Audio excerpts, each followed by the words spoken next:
Bwana, ni kwa kudra za Mwenyezi Mungu leo hii tena tunakutana na shabiki wa Simba kindaki Sam Simba. Bwana, baada ya muda mrefu, na ikumbuke kwamba Sam Simba huyu alipata ajali na mpaka sasa hivi hali yake hatujui inaendelea, lakini atatuambia kinachoendelea juu yake ni nini. Sam bwana, habari yako? Salama kaka, kwema? Safi, vipi maendeleo yako? Kwa kweli ni jambo la kumshukuru Mungu mpaka leo hii tunakutana tena kwenye TV yetu Mahiri Hodari. Kwa kweli ni chombo ambacho kinaweza kuwafikishia watu ujumbe kwenye masuala yetu ya soka. Matole TV, kwa kweli wapenzi wote, wadau wa Matole, mimi nimerudi kama Sam Simba kikubwa. Nashukuru kwa waliokuwa wananiombea dua kipindi nimepata matatizo, na hivi kama mnavyoniona ni jambo la kumshukuru Mwenyezi Mungu, nimerudi tena kwenye tasnia yangu hii. Kikubwa tushikamane na kuweza kupeana support katika jambo la michezo. Wana michezo wote sisi ni ndugu. Kwa hiyo mimi nashukuru walioweza kunichangia kwa namna moja au nyingine, maombi, sala, ili niweze kurudi tena kama hivi. Kwa kweli ni jambo la kumshukuru Mungu. Naam. Wengi walikuombea sana na hawakutegemea kama ungeweza kusimama kama ambavyo taarifa ilikuwa inatoka. Walikuwa nadhani pengine usingeweza kusimama hivi karibuni, lakini umeweza kusimama. Hongera sana. Ni jambo la kumshukuru Mungu, pamoja na wengi wanapokuwa wanakusupport kwa jambo jema, hata Mwenyezi Mungu ni rahisi sana kuweza kukusikiliza. Kwa yote mimi namshukuru Mwenyezi Mungu, na pia na waombea ambao waliweza kuwa na mimi kuniombea kwenye dua kwa namna moja au nyingine, na ndio binadamu wote lazima tunaishi pamoja ili masuala ya mpira yasiweze kutubagua. Wote sisi ni familia. Sawa bwana, turudi katika upande wetu bwana, mambo yetu ya kimpira. Mambo sasa hivi ni moto kwa kweli kinachoendelea katika pande za michezo, ikiwa tayari kwa mara baada ya muda mrefu Young Africans anafungwa na Simba Sports Club, lakini wanasema sio ndani ya dakika 90, ni ndani ya dakika 120. Kwanza bila shaka mchezo uliushuhudia wa dabi ile kucheza Zanzibar. Ilikuwa ni mechi nzuri, mechi ya kiufundi. Ni lazima twende tukawapongeze Simba Sports Club kwa kuweza kupata matokeo, kwa sababu haijalishi kwamba ilikuwa ni extra time au ilikuwa ndani ya dakika 90, kikubwa ni kwenda kupata matokeo. Kwa hiyo ukihitaji kusema kwamba hii ilikuwa hivi, hii ilikuwa hivi, hapana. Mimi najua hizo ni story tu ambazo wapenzi wa mpira, hasa ukizingatia dabi ya Kariakoo, huwa ina mambo mengi sana nje ya uwanja, maneno ya kuzodoana. Wale ni watani wa jadi. Kwa hiyo kuna mambo mengi ambayo yanazungumzika nje ya mpira, ili mradi tu watu watengeneze balance, kwa sababu yale ni mashindano ambayo yalianzishwa Muungano Cup mwaka yalikufa. Baada ya kufa yamekuja kurudi. Simba hakushiriki msimu ulioisha, Yanga kawa bingwa. Simba mwaka huu amerudi, amekwenda kuwa bingwa, kuchukua kombe mikononi mwa mpinzani wake Simba Sports Club. Lakini ukiangalia mashindano Muungano ni mashindano ambayo yana heshima katika nchi zetu mbili hizi, kutengeneza muungano wa Zanzibar na Tanganyika. Kwa hiyo mimi naamini kwa hiki ambacho kinaendelea kwa mashabiki kuongea kwamba tumefungwa, Yanga wamesema tumefungwa, lakini sio ndani ya dakika 90. Of course, lakini ile ni finali, ambapo finali ni lazima huwa inatoa mshindi. Kwa yote ni lazima matokeo yaende kama vile ambavyo walivyokuwa. Mimi kwa upande wangu kama Sam Simba, naipongeza Simba kwa kuweza kupata matokeo tarehe 29. Sawa. Bwana, wengi hawakutarajia hiki kitu kama ingeweza kutokea kwa sababu ya Young Africans kama walivyoonyesha performance zao katika robo finali na nusu finali, kumfunga ya Azam kwa goli 2. Sasa maneno yamekuwa mengi kwamba imekuwaje Simba anaweza kupata ushindi mbele ya Young Africans, Yanga ambao wanaonekana kuwa bora zaidi. Bila kwa upande wako kama mwanamchezo, unadhani ni wapi ambapo Simba mlifanikiwa kuweza kuwafunga Yanga? Unafahamu ni miaka 6 sasa Yanga amekuwa mbabe mbele ya Simba. Kwa hiyo kila mechi inapokwisha Simba huwa anakwenda kujiuliza ni nini ambacho mimi nilikifanya Dar es Salaam Young Africans akawa mshindi kwenye mechi ambayo mimi nimepoteza. Kwa hiyo kuna kitu ambacho Simba Sports Club pamoja na benchi la ufundi huwa wanajiuliza, na wanakwenda kutengeneza kitu ambacho kwenye mechi ambayo inayokuja endayo dabi, kwa sababu hata leo hii ukimuuliza shabiki yote wa Simba nini anachokihitaji mbele ya Yanga, iwe kombe au Yanga kufungwa, atakwambia mimi bora nimfunge Yanga kuliko kombe, kwa sababu kuna kitu ambacho huwa mashabiki wengi wa Kitanzania tunamisi sana ule udabi, kwamba mimi ninakufunga wewe kombe chukua, lakini mimi nakufunga utakapokutana na mimi. Hicho kitu kimetengeneza kwenye mentality ya mashabiki wengi. Kwa hiyo hicho kitu ndio ambacho mashabiki wengi walikuwa wamekimisi. Kwa hiyo ninaamini wachezaji nao walijituma kwa asilimia kubwa. Inawezekana baadhi ya wachezaji wa Yanga kuna wameonyesha kiwango kizuri, Simba walionyesha kiwango kizuri, na ndio maana hata ule mpira ukiangalia umefika dakika 90 umeisha. Ina maana kama ingelikuwa ni kwenye ligi, ina maana ile mechi ilikuwa inakwenda kuwa pacha, lakini kwa sababu ni finali ilikuwa inatakiwa kuwa kuna extra time. Mwisho wa siku mshindi amepatikana katika zile extra time, dakika 120 zimekwenda kuamua kwamba Simba ni mshindi. Narudi kwenye swali lako kwamba Yanga sio kwamba alikuwa mbovu au Simba alikuwa zaidi ya Yanga, hapana. Ni makosa ambayo alikuja kutokea na hayo yamekwenda kuigharimu Dar es Salaam Young Africans, na mchezo wa mpira wa miguu ni mchezo wa makosa. Unapotengeneza makosa mpinzani anakwenda kukuadhibu, ndio biashara imekwisha hapa. Kwa hiyo mimi naamini kwa kile ambacho kimetokea juzi, tayari Yanga nao wameangalia mechi imekwisha. Hatuwezi kudiscuss na mechi ya tarehe 29, wanakwenda kuiangalia mechi ya tarehe 3. Nini ambacho tunatakiwa tukakifanye zaidi ya pale tulichokifanya tarehe 29? Tarehe 29 ishaisha.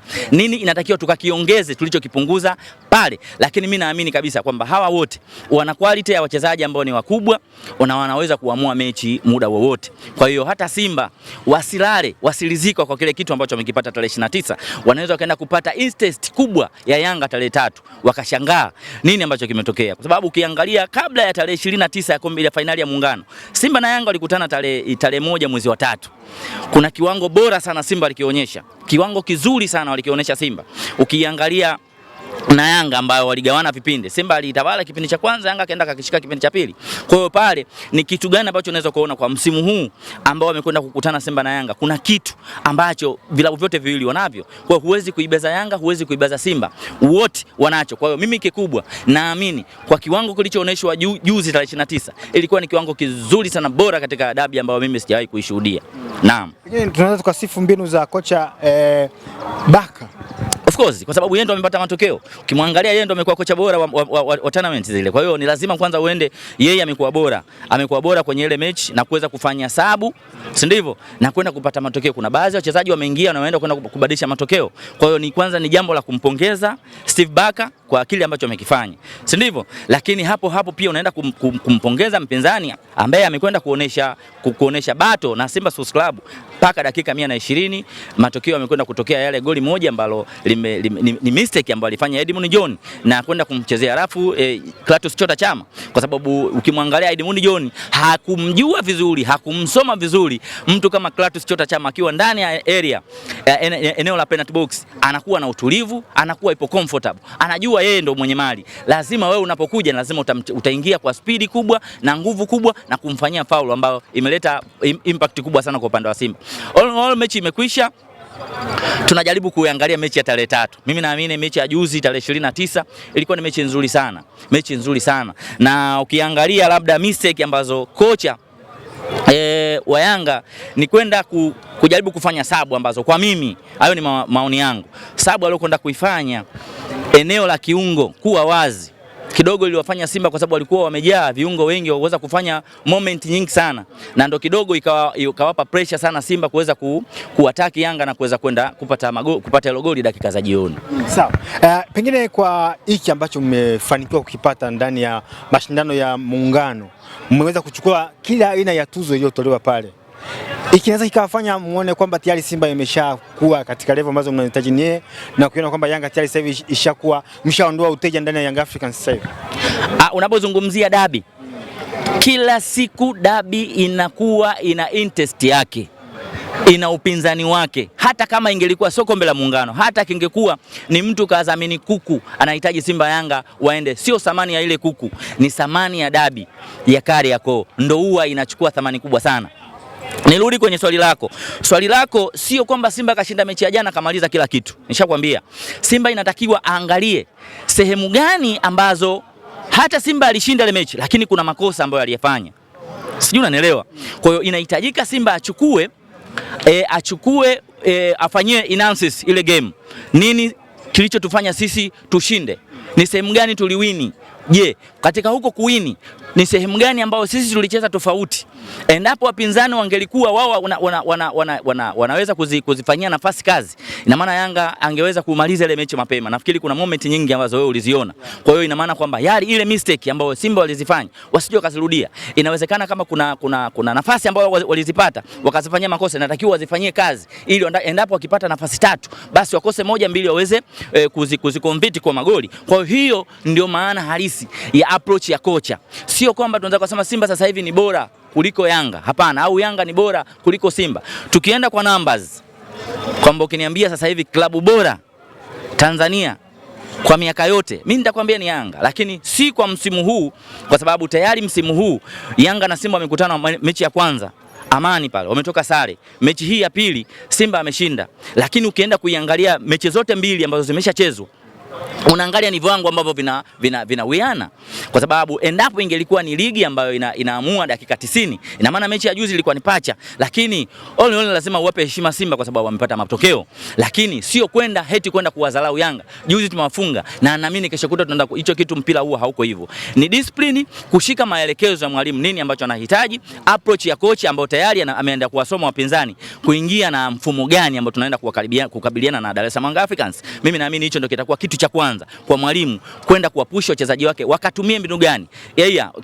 Kwa eneo kama la kiungo Damaro, Maxim pia Zingeli, mtu kama labda Mudathiri haya, Duka ya Buya, tunahitaji kwenda kuwataki viungo wa Simba, Kagoma kama mtu kama Kante, si ndivyo nafahamu? Kwa hiyo ni mfumo ambao kocha anaamini atakapoenda kuwatengeneza wachezaji wake ataenda kuwaataki vizuri Yanga na kuweza kupata matokeo. Vivyo vivyo Yanga wakitengenezwa vizuri kwamba sisi tumeshapoteza mechi ya kwanza na sisi tunahitaji kupata matokeo kwenye mechi hii. Endapo tutakusanya pointi 8 tofauti na mpinzani wetu, sisi tutakuwa tayari tumeshakuwa tuna nafasi kubwa kwenda kutoa ubingwa. Na endapo Simba akipoteza mechi ya tarehe 3, basi mimi naamini kabisa kwamba kwenye uswala la ubingwa itakuwa limekwisha. Kwa hiyo mechi ya kesho kutwa ya tarehe 3 itakuwa ni mechi ya aina yake ya tofauti. Tena naweza kusema ni zaidi ya fainali ya Kombe la Muungano.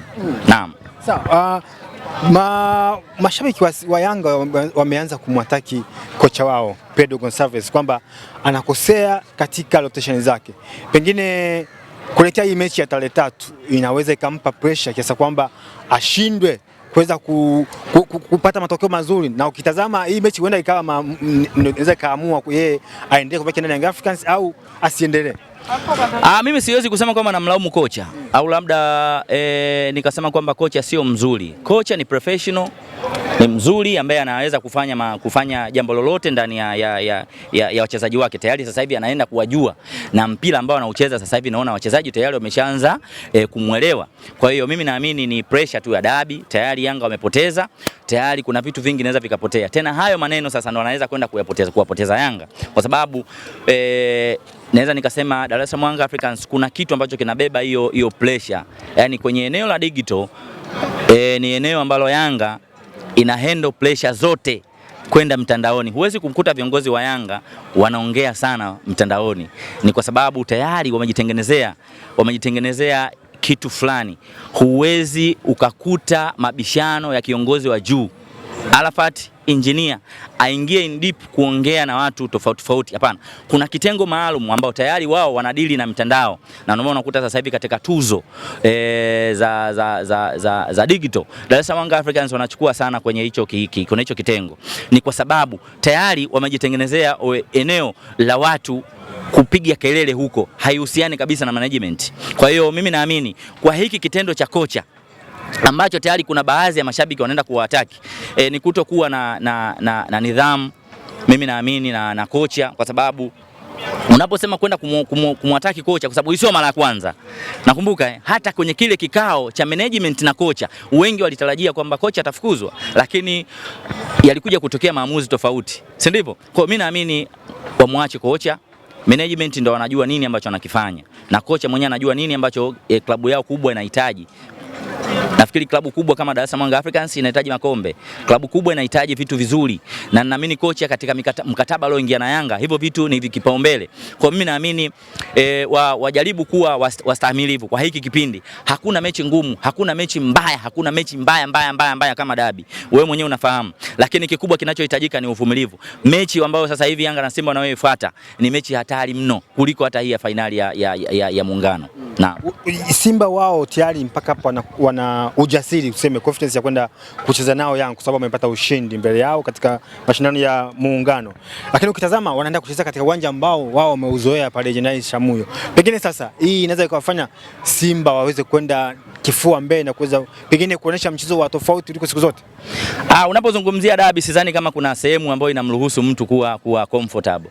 Dar es Salaam Africans akienda mkoa wowote Tanzania hii yeye anakuwa kama mwenyeji. Simba akienda kwenye mkoa wowote Tanzania hii yeye anakuwa kama mwenyeji. Kwa hawa ni mafalme.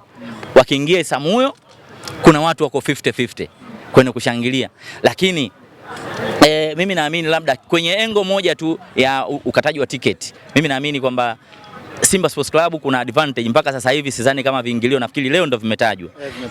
Kwa hiyo ina maana tayari asilimia kubwa tupige mahesabu. Watu wameshazoea kuingia 1060 Benjamin Mkapa. Leo hii Jenerali Samuyo ni 9000, imezidi sana 10000. Unaweza kuona tayari Simba walichelewesha sana kufanya uuzaji wa tiketi. Kwa hiyo hii ilikuwa inawatengenezea motivation kwa upande wao kupata asilimia kubwa mashabiki kuingia pale. Hii inaweza ikawazoofisha baadhi ya mashabiki. Either unaweza kukuta sasa hivi sold out tayari tiketi zimekwisha. Wewe unaamini kwamba hii tiketi zote zitakuwa zimekwenda wapi? Ina maana upande wa Simba itakuwa wamefaidika. Kwa mimi naamini Dar es Salaam Africans wasiliangalie hilo kwamba eti Samuyo ni uwanja wa namna gani. Uwanja wowote unatumika kuweza kupambana kwa asilimia kubwa. Sidhani kama Simba kwamba yeye anafaidika na ule uwanja au Yanga kafaidika. Mimi naamini wote hawa ni wafalme wa Tanzania. Wanaweza kufanya jambo lolote na kupata matokeo katika uwanja wote. Kikubwa ni kuangalia jinsi gani ambavyo kulingana na approach ya kocha anavyoiendea hii mechi. Mimi naamini ndio kitakuwa kitu cha kwanza. Wachezaji wanamsikiliza vipi kocha? Wachezaji wanashikaje maelekezo ya mwalimu kwenda kuyafanyia kazi kwenye pitch. Kwa hiyo mimi naamini hicho ndio kitakuwa kitu cha kwanza. Lakini haya mechi mambo ya nje ya uwanja sijui nini na nini, mimi nafikiri hayachezi. Kikubwa tuamini kile kitu ambacho mwalimu anawapa wachezaji kwenda kukifanyia kazi ndani ya uwanja. Yanga wanaenda kumkosa Mudathir Yahya, pengine kuna kitu kitapungua ndani ya Yanga Africans. Mudathir Yahya mimi nafikiri hakuna kitu kitakacho kwenda kupungua. Ukiangalia sasa hivi Dar es Salaam Africans, Domaro, Duke Abuya, Max pia Zengeli. Ndivyo. Kuna mtu huyu anaitwa Okelo. Alan Okelo, na ndio maana mechi za kwanza watu walimpuuza sana Okelo. Alikuwa kocha huyu Gonzalez alikuwa anamtumia sana winga. Ndivyo. Uwezo wake ukawa unashuka kulingana na position ambayo anapangia. Akaja Msomali yule. Ndivyo. Msomali anamfahamu vizuri huyu dogo. Akamwambia huyu mtie katikati acheze kama namba 9 kivuli. Si ndivyo? Dube wakianza mpira Dube anasimama namba 9, yeye anarudi kama namba 8. Usimuona sasa hivi Prince Mupembelo Dube hatoki jasho kwenye magoli yake. Magoli yake ni laini sana kwa sababu amekutana na mtu ambaye ni mlishaji mzuri. Nimekuja kwenye swali lako kwamba sasa ile ndio inakwenda kuziba nafasi ya nani? Ya Mudathir Yahya. Naamini kwa mfumo ambao kocha anautumia sasa hivi. Angalia kwenye mechi ambayo ilikuwa na intensity kubwa sana, mechi ya Azam Dar es Salaam Africans. Ile mechi ndio ilikuonesha kwamba Yanga anapotengeneza nafasi sasa hivi 3, anaweza kwenda kuzitumia 2 au zote. Kwa inategemeana tu opponent anayekutana naye. Kwa hiyo hata juzi ilikuwa ni pressure tu, lakini mimi naamini kabisa dogo alicheza mpira mzuri sana Okelo, lakini sema kwamba ni mechi ambayo unapokutana Simba na Yanga inakuwa na tension sana. Yote kwa yote mimi naamini Mudathir Yahya backup yake ipo na naamini watu wanaweza kumsahau kwamba ni kwa nini ameenda kukosekana kwenye mechi, kwa sababu ukiangalia partnership ya Domalo, Duke Abuya, ukimwangalia Maxim pia Zengeli, ukimwangalia Okelo, mimi nafikiri wanacheza partner nzuri sana kuweza kuipatia Yanga ushindi. Yote kwa yote naamini kabisa kwamba endapo wachezaji wakashika maelekezo ya mwalimu, chochote kinaweza kutokea tarehe 3. Pengine dabi inaweza kaamua kumpata bingwa msimu? Of course, kesho kutwa ndio maana nikakwambia ni fainali ya zaidi ya muungano. Kwa nini?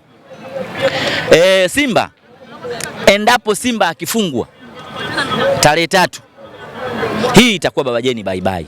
Na kama akishinda, ikiwa atashinda hiyo game, itakuwa imeleta mentality kwa wachezaji pamoja na benchi la ufundi na pamoja na management nzima. Kwa sababu gani? Tofauti itakuwa ni pointi mbili na mpinzani wake ambao wanakimbizana. Pointi mbili kwenye mechi ambazo 10 Yanga anazo, 10 Simba anazo. Inawezekana chochote kinaweza kikatokea kwa sababu ni sare tu. Tayari mpo level. Sijui unanielewa? Bado hapo ndani kwenye Yanga kuna Azam hawajarudiana. Kuna mechi nyingi ngumu ambazo, si ndivyo? Kwa hiyo ndio maana nakwambia endapo Simba akitoa sare, imeenda kumpa nafasi kubwa sana Yanga kutoa ubingwa. Endapo Simba akifungwa, ina maana Yanga kwa 80% mpaka 90% Yanga anakuwa bingwa. Kwa hiyo Simba endapo atafufua matumaini ya kuwa yeye kuwa bingwa msimu huu, ni lazima aende kumfunga Yanga. Naam. Mechi hii tunakwenda kuwa na waamuzi kutoka nchini Morocco. Tumeshuhudia mechi ya kule Zanzibar, mwamuzi aliyekuwa katikati alitokea Kenya, lakini pengine maelekezo aliambia kwamba hii ni mechi ya muungano ambayo inahitaji watu wacheze fair. Hii ni mechi ambayo watatafsiri sheria zote za uwanjani.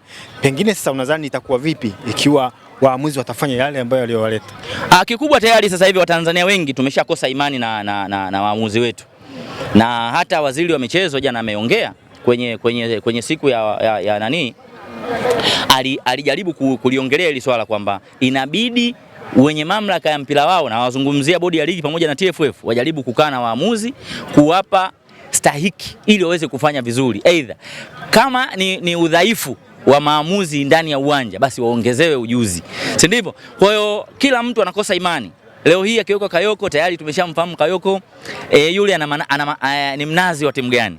Akiweka Alagige tunajua yule ni mnazi, akiwekwa mtu kama Alisa C tunajua yule ni mnazi. Kwa hiyo tayari tunakosa imani. Yote kwa yote mimi naamini walifanya vizuri sana kuleta, hata ukiangalia dabi ambayo ile hatuchezi ilikuja kuchezwa tarehe 25 mwezi wa 9, matokeo yakawa bila doubt yoyote, kila mtu aliridhika. Tulifungwa goli 2 Simba Sports Club, goli la Clement Mzize pamoja na Pacome Zouzoua, si ndivyo? Ilitoa mtazamo sawa kwa pande zote mbili kwamba kila mtu aliridhika na yale maamuzi ya yule referee. Kwa hiyo yote kwa yote ni lazima, kwa sababu mechi za dabi zinakuwa na tension kubwa sana. Kwa hiyo mimi naamini kila mtu kalizika kwa hiki ambacho kimefanyika na wenye mamlaka ya mpira wao kuleta waamuzi kutoka nchini Morocco. Kwa hiyo mimi pia naungana nao ili tutengeneze kitu kizuri, kila mtu alizike, kwa sababu hii mechi ya tarehe 3 bila kuletwa mwamuzi wa nje ingeleta shida sana brother, kwa sababu hii ni fainali kuliko fainali iliyochezwa juzi kabisa. Unadhani hii wanaweza wakacheza kwa kujilipua sana au watakuwa na discipline sana? Ni lazima waende kwa umakini. Kwa upande wa Yanga waende kwa upande wa Simba. Ni lazima watumie sana nidhamu. Waende kwa nidhamu, kwa sababu ikitokea mistake kama iliyotokea dakika ya jioni, umeenda kuadhibiwa. Kwa hiyo mimi naamini kabisa kuna discipline inahitajika. Ni lazima uwe na discipline unapokutana na mpinzani ambaye anakufahamu. Kwa yote mimi naamini kabisa tutaenda kushuhudia mechi nzuri tena bora kuliko hata tarehe 29 tulioiangalia. Wanatamba nakwambia pale hakuna kupita mlango tofauti na ule uliopangwa. Hayo mimi naamini ni mambo ambayo yako nje ya uwanja. Mimi naamini sana, kwanza na uheshimu mpira. Na naamini sana yule ambaye yuko bora siku ile anaweza kwenda kupata matokeo. Haya mambo ya sijui ulozi nini, haya mambo si yapi sana nafasi. Light kama wewe unakuwa bora ndani ya pitch, unaweza kwenda kubadili matokeo ya aina yoyote. Bwana, nataka uongee na Mediali. Tumeona amefurahia sana ili kombe lolipata kuweza kunyanyua pengine kwa muda mrefu bila kukutana na kombe. Labda unazungumza nini kuhusiana yeye ushindi aliopata, na anastahili kupewa pongezi kwa mambo ambayo amekuwa akiyafanya kwa muda mrefu sana, akiwajaribu kuwatuliza wana Simba, mtulie tutakapata ushindi, na hatimaye amepata ushindi mbele ya Young Africans. Of course ni msemaji ambaye ana subira, kwa sababu Light ingelikuwa ni msemaji ambaye hana subira, nafikiri angeshawahi kutoa boko. Ninapozungumzia kutoa boko angeshaongea maneno tofauti, kwa sababu alishasukumiwa maneno ya kashfa. Huyu anagundu toka miaka mfululizo yote 4 amekuja pale, hajawahi kuchukua kombe, lakini nampongeza kwa sababu hii ndo mara ya kwanza anachukua kombe ndani ya uongozi wake. Kwa hiyo ni jambo la kumpongeza.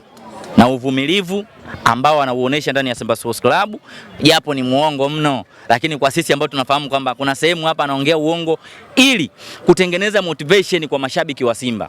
Kwa uongo wa kiufundi saa nyingine anaongea vitu tofauti, lakini anatia uongo ambao unaleta faida kuwatengeneza mashabiki wasikate tamaa. Kwa hiyo kwa hapo mimi nampongeza Ahmed Ally kwa sababu ni jambo ambalo kwa msemaji ndo kazi yake. Kwa yote kikubwa kwenye kazi yoyote ile hapa duniani lazima ukutane na changamoto. Kwa hiyo yeye amejaribu kuhandle hizo changamoto za kukosa makombe kwa muda mrefu. Amejaribu kukaa na timu amekutana na timu mbovu zaidi sana. Mpaka sasa hivi at least mwana Simba anaweza kukaa kutengeneza competition na shabiki wa Yanga kwamba mimi na timu nzuri na wewe hata kama una timu nzuri na mimi pia na timu nzuri. Ni kweli kwa sababu kile kinachoenda kuonekana ndani ya uwanja kinaonekana. Kwa hiyo mimi namsifu na nampongeza kwamba endelee kushikilia hilo bomba hatimaye, maana unaambiwa kuna lugha moja, kuna aya moja ya Uislamu inasema inna Allah ina masabirina, kwa kila yule mwenye uvumilivu basi yuko pamoja na Mwenyezi Mungu. Samu, wewe una imani kwamba msimu huu utapata ubingwa wa NBC? Mimi NBC kwangu mimi kama shabiki wa Simba nimeshapoteza hayo matumaini, ila kulingana na mechi ya kesho kutwa ndio kipimo changu mimi. Endapo Simba atashinda hii mechi ya kesho kutwa, naweza kusema kwamba tayari nimejengeka, kwa sababu bado pointi tano ni chache sana na pia ni nyingi. Lakini endapo mtu akija akitengeneza gap la pointi 8 au zikabaki hizi 5, mechi ya kesho kutwa blaza, mimi nafikiri jibu lako ndo nitakupa kwamba tayari kuna kitu ambacho mimi ninakihisi. Lakini hii mechi ya kesho kutwa mimi kwangu naiona kama ni pacha. Inaenda kutoa pacha, na hii endapo itatoka kama sare, kwa mimi au ni mawazo yangu, hii ina maana moja kwa moja nawapa Yanga ubingwa. Mechi 10 kwenda kumzidi mtu ambaye tayari amekuzidi pointi 5 au 8. Ndivyo. Kwa hiyo mimi bado siwezi kusema kwamba Simba nampa ubingwa au Yanga nampa ubingwa. Endapo hii mechi ya kesho kutwa ndio itanipa dila zaidi ya kwamba nani anakuwa champions wa 25 26. Sawa, mimi kufikia hapa nikushukuru sana. Bwana, mimi nashukuru pia wadau wangu wengi ambao walikuwa wanahitaji namba zangu za simu, ambao walikuwa hatujawahi kuongea. Kuna moja mbili nilikuwa nimepotea sana kwenye tasnia ya light. Kama mtu atapendezwa kuniunga mkono kwa hili ambalo mimi nalipitia, basi mimi namba zangu za simu ni 0694 28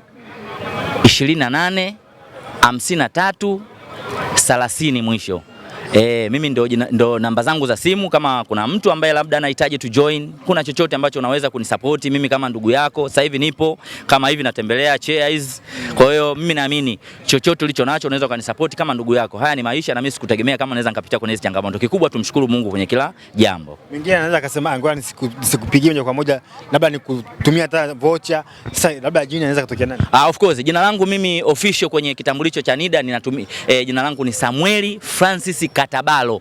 Hilo ndo jina langu official. Endapo Mwenyezi Mungu atakujalia ukasema ngoja nimuunge mkono brother wangu, aidha kuna clip bandage inatakiwa kanunue, kuna hiki akafanya, kwa sababu bado hospitalini nahudhuria, na tutaendelea kuonana kwenye media kama hizi ya popote mtu atakapokuwa anahitaji tupige story kupitia hizo namba, basi mimi niko online muda wote. Asanteni sana ndugu zangu.